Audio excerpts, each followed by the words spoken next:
Ayan guys, at ito na ang ating pork broccoli. Yummy! Ang sarap-sarap guys.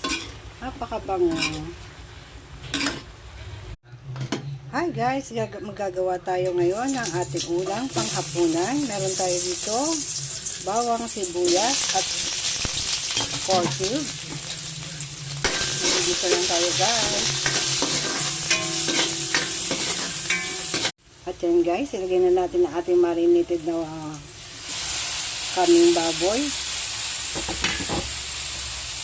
Napakabango.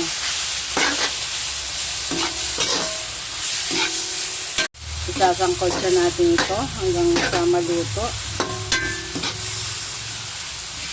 Mag-a-add naman tayo ng paminta guys.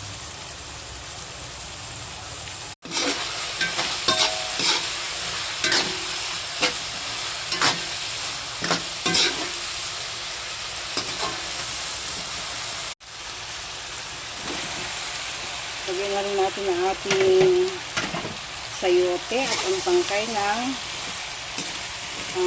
tawag dito broccoli.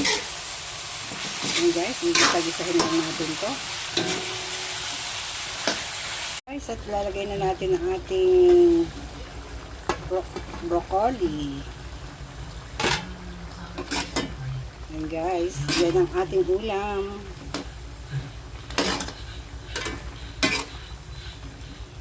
Ayan guys, at titikman naman natin ang ating nilutong ulam.